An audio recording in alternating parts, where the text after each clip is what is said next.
Hi, this is Phoenix, and I would like to talk about madness and what madness means for me personally and based off how I see it playing out in society. Madness, insanity, craziness, being crazy, mental illness, all of these things are poorly misunderstood in society, and they're often stigmatized. But unfortunately, these stigmatizations skew the possibilities that a person with a mental illness, a person with a kind of madness would be able to achieve.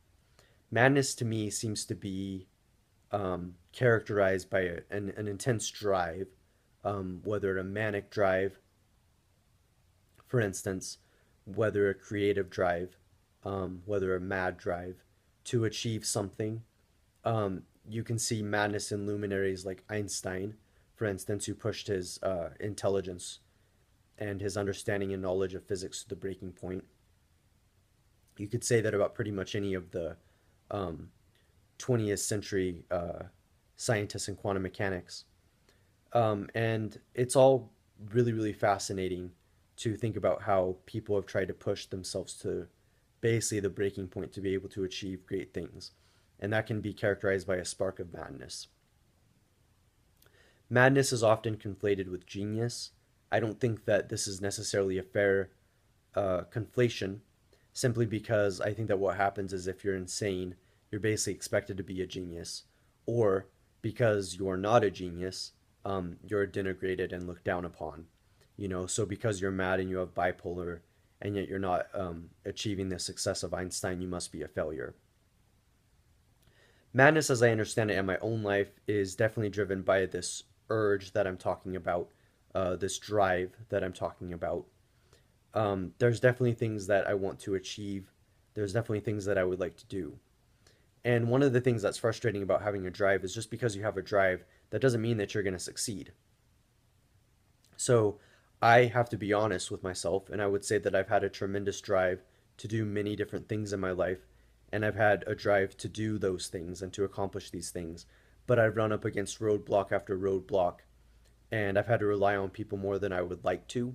Not because I necessarily rely, not necessarily because I want to be independent per se, though that's part of it, but because I feel like I don't want to drain on other people and drain their resources and drain their time.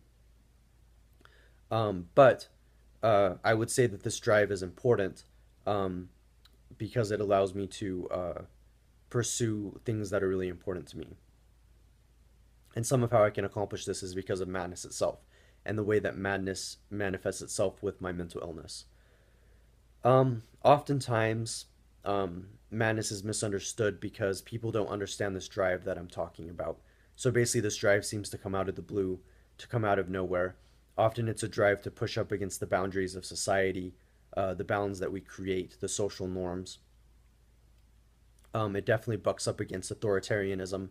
So I would say that this drive that I have with my own madness essentially um, is anarchist in a lot of ways because it pushes against social boundaries and social norms because it sees a lot of those as distractions. And so, really, the question that you have to ask is, what do you do with this drive? The question that I have to ask is, what do I do with this drive? And I have to admit, I'm not sure because, like I said before, I've run into many different roadblocks. I've run into many different difficulties, and these exterior consequences, these exterior things, these external things that we can't necessarily avoid, make it really hard to accomplish things.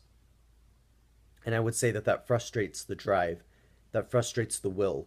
And so a person like me isn't necessarily sure what they need to achieve. This is why I've often said that I sublimate my creativity through writing.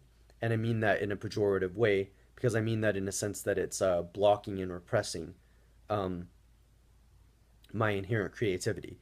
And really, I don't have a solution to this except to say that it's indeed very, very difficult and very, very hard to focus, to deal with. Because essentially, I don't achieve the things that I would like to achieve. And that makes things very, very difficult. And so, yeah, um, I don't have a conclusion, unfortunately. I definitely just wanted to express the difficulties of madness itself, the difficulties of a drive, the difficulties of being misunderstood. And I think being misunderstood is a huge part of this because when people judge you and they look down on you and they don't understand what your drive means and what your drive is trying to accomplish, it can make it very, very difficult to achieve anything in this life. When you have this mad streak, because you don't fit in, you will never fit in. You don't fit in with the herd, and you never will fit in with the herd. And I guess to close, I would say this is probably why Nietzsche had so much trouble in day to day life. This is Phoenix, and I hope you enjoyed this talk. Thank you.